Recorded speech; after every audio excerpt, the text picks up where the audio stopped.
নমস্কার। আজকে একটা ছোট্ট ভিডিও বানাতে চলেছি। এটার মধ্যে আমি কথা বলবো Z6-3 নিকনের Z6-3 যেটা আর কি খুব রিসেন্টলি আর কি রিলিজ হলো সেটার কিছু ইস্যু নিয়ে। আমি এই তথ্যগুলো নিচ্ছি পেটাপিক্সেল থেকে, যেখানে আর কি আমি দেখতে পাচ্ছি ওরা একটা এক্সটেন্সিভ আর কি স্টাডি করেছে এই ক্যামেরাটা নিয়ে। সেখানে কিছু ইস্যুজ ওরা পেয়েছে। এছাড়াও আমি আরেকটা চ্যানেলের কথাও বলবো এখানে, যেটাতে আর কি এই ইস্যুটা দেখা গেছে, যেটা হচ্ছে গিয়ে ভিডিওর ক্ষেত্রে। এক এক করে বলি। প্রথমে হচ্ছে গিয়ে ডাইনামিক রেঞ্জ। ফটোগ্রাফির ক্ষেত্রে ডাইনামিক রেঞ্জে পেটাপিক্সেল যা বলছে এখানে, যে এরা আর কি কম্পেয়ার করেছে সোনির A7 Mark IV আর ক্যাননের R6 Mark II এই দুটোর সাথে। এখানে এরা দেখতে পেয়েছে যে ডাইনামিক রেঞ্জে ফটোগ্রাফির ক্ষেত্রে 100 থেকে নিয়ে 800 অবধি ডাইনামিক রেঞ্জে কিন্তু নিকনের Z6-3 একটু পিছিয়ে আছে A7 IV আর R6 এর থেকে। কিন্তু যখনই আর কি 800 ISO এটা আর কি ছুঁয়ে যাচ্ছে, তখনই কিন্তু ডাইনামিক রেঞ্জে কিন্তু R6, A7 IV আর Z6-3 প্রায় সিমিলার। এরপরে মেকানিক্যাল শাটারের ক্ষেত্রে একটা বড় অদ্ভুত জিনিস এরা লক্ষ্য করেছে, সেটা হচ্ছে গিয়ে শাটার টাইপ এখানে আর কি ইউজ করা যায় auto, electronic front curtain shutter, আর তারপরে হচ্ছে গিয়ে ফুল ইলেকট্রনিক শাটার। কিন্তু এখানে দেখা যাচ্ছে এরা যখন টেলিফোটো লেন্স আর কি ব্যবহার করছে, সেই সময় দেখা যাচ্ছে শাটার টাইপ মেকানিক্যাল চুজ করা যাচ্ছে না। এটা সত্যিকারের একটা অদ্ভুত ব্যাপার।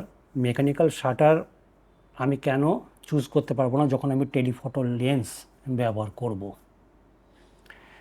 আমাকে তার মানে এখানে হয় অটোতে রাখতে হচ্ছে, নয়তো ইলেকট্রনিক ফ্রন্ট কার্টেন শাটারে আর কি রাখতে হচ্ছে, যেটা একটা কিন্তু ইস্যু বলা যেতেই পারে।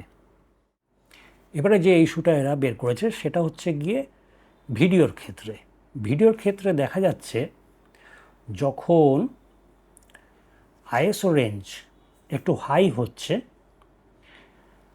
এটার মধ্যে এরা লক্ষ্য করেছে যে বিশেষ করে যখন আর কি এনলগ আর কি ব্যবহার করছে, মানে র ভিডিওর ক্ষেত্রে যখন আর কি এরা আর কি ব্যবহার করছে হাই আইএসও, তখন এই আইএসওর মধ্যে একটা পালসেটিং ক্যারেক্টার দেখা যাচ্ছে, মানে আইএসওটা যেন পালসিং করছে। আপনি হাই আইএসওতে রেকর্ডিং করছেন, কিন্তু সেখানে যদি আইএসও যদি পালসিং করে, তখন কিন্তু এটা কোনো রকম মানে অ্যাপ্লিকেশনের দ্বারা আর কি রিমুভ করা যাবে না। কিন্তু এখানে সবচেয়ে বড় চিন্তার বিষয় যেটা হচ্ছে, ভিডিওর ক্ষেত্রে নিকন Z6-3 দুখানা বেস আইএসও আছে। এই সেকেন্ড বেস আইএসও হচ্ছে গিয়ে 6400। এই 6400তেও কিন্তু এই পালসেটিং আইএসওটা কিন্তু মানে পালসেটিং নয়েজটা দেখা যাচ্ছে, যেটা কিন্তু সত্যিকারের একটা চিন্তার বিষয়। যারা আর কি ভিডিওগ্রাফি করে অনেক সময় সেকেন্ড বেস আইএসও তো আমরা ব্যবহার করি, এবং সেটা বেশ রেগুলার বেসিসেই আর কি ব্যবহার হয়। এই নয় যে আমরা সবসময় যে প্রাইমারি বেস আইএসও আছে সেটাতেই আমরা করব, তার কোনো মানে তো নেই। সেকেন্ড বেসে যে আইএসওটা দিয়েছে সেটা তো একটা কাজের জন্যই তো দিয়েছে না।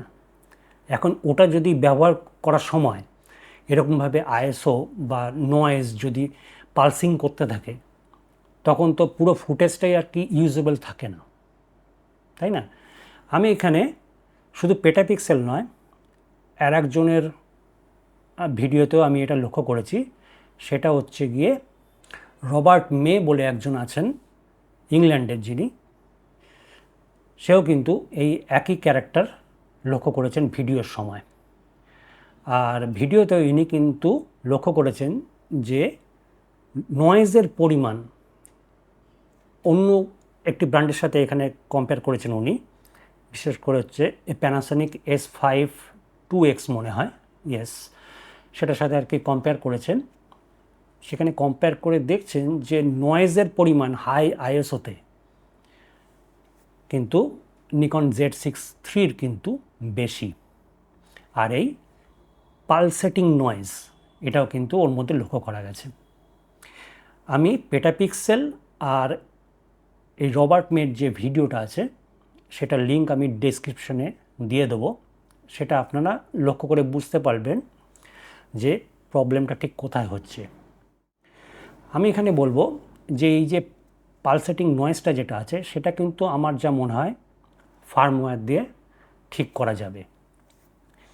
আর ফটোগ্রাফির ক্ষেত্রে যেখানে আর কি মেকানিক্যাল শাটার ব্যবহার করা যাচ্ছে না বা চুজ করা যাচ্ছে না, বিশেষ করে টেলিফটো লেন্সের ক্ষেত্রে, সেটাও কিন্তু আমার মনে হয় ফার্মওয়্যার দিয়ে ঠিক হয়ে যাবে। কিন্তু ডাইনামিক রেঞ্জের যে ব্যাপারটা আছে যেটা আর কি সেন্সার বেসড, সেটা কিন্তু কখনোই ঠিক হবে না। তবে ওটা এমন কিছু বড় প্রবলেম নয়, এরকম টাইপের প্রচুর ক্যামেরা আছে যেখানে ডাইনামিক রেঞ্জের কিন্তু ওঠানামা থাকেই, খুব একটা ডিফারেন্স কিন্তু নেই। ফটোগ্রাফির ক্ষেত্রে খুব একটা ডিফারেন্স নেই ওখানে, আমি বলবো অন্ততপক্ষে।